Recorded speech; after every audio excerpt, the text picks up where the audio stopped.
அம்மா இங்கே வா வா. ஆசை முத்தம் தாத்தா இலையில் சோறு போட்டு தூரம் ஓட்டு. அண்ணே முருகா அண்ணனை பாரா. அண்ணே என் வாழ்க்கையவே காப்பாத்த வந்து என் கொலை சாமியே. அண்ணே எங்க மண்டையில காய ஆறிடுச்சா? அண்ணே நீங்க கண்ணு முழிக்கணும். நேர வீட்டுக்கு வந்து அந்த புஷ்பா கிட்ட சொல்லி இந்த விடுதலை பத்திரத்துல கையெழுத்து வாங்கி தரணும்னு. ஏழுமலையால இருந்து ஏசுநாதர் கோயில் வரைக்கும் நான் வேண்டாத தெய்வமே இல்லனே. அண்ணே வெக்கத்தை விட்டு சொல்றேனே, சொந்த வீடு வாசல் இருந்து கோயில் வாசல வந்து படுத்திருக்கேனே.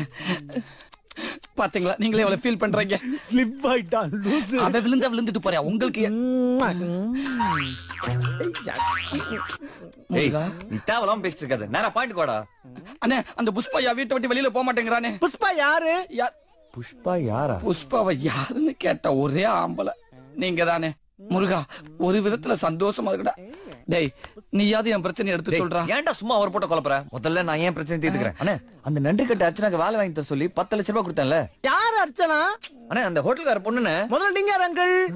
அண்ணி என்ன பார்த்தா அங்கிள்னு சொல்றாரு. அந்த கொடுமை ஏன் கேக்குற முருகா? அவர் எல்லாத்தையும் மறந்துட்டாரு. மறந்துட்டாரா? காலையில இருந்து அழுதுட்டே இருக்காங்க. யாரு இந்த ஆண்டி? Get out aunty. ஆண்டியா? ஆண்டியா? குண்டு தக்காளி ஆண்டி எனக்கு கீழ போட்டு தாண்டி.